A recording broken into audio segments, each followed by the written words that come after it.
When Rick introduced the peace plan, I was listening to the global movement of people and realized what a great opportunity for me.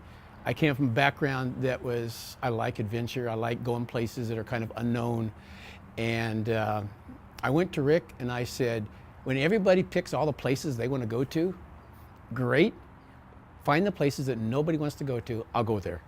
Which was pretty great because that's what I said as well. I'm like, you know what, there are a lot of places people will go.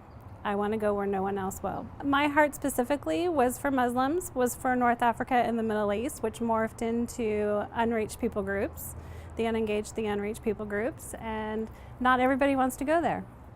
I found myself in North Africa and was visiting churches, just finding out who's there, what's going on, and found myself in a church of Sudanese refugees. Things were very bad for them.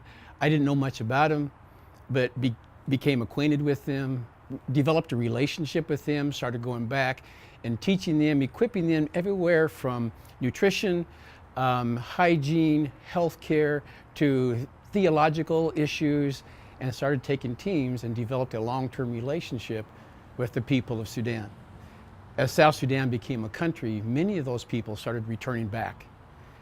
And it was our goal to go back and help these people discover their new country and what that meant. I hadn't been there before, I just loved the people. She came from a little different perspective because I was falling in love with the people, and she had a little bit different bent. You know, the people weren't my initial passion.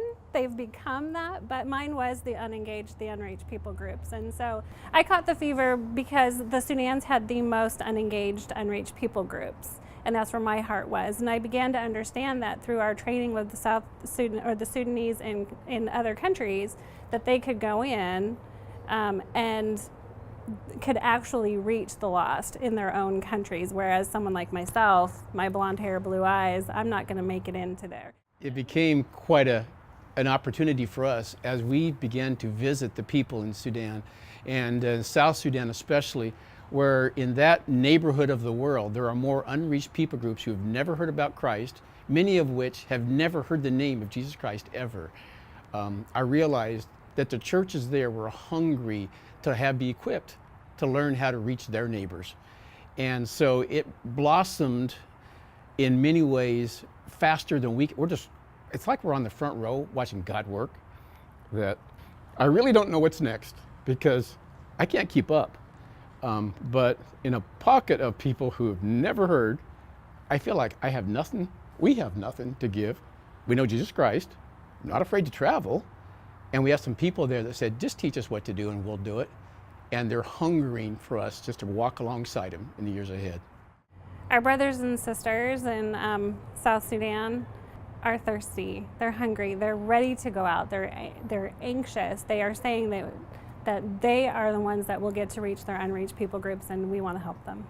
One of the moments I'll never forget is helping them understand that in their country and in the surrounding countries there are more people, more tribes, more villages who have never had a church, who have never heard about Jesus Christ, many of which have never even heard the name of Jesus Christ.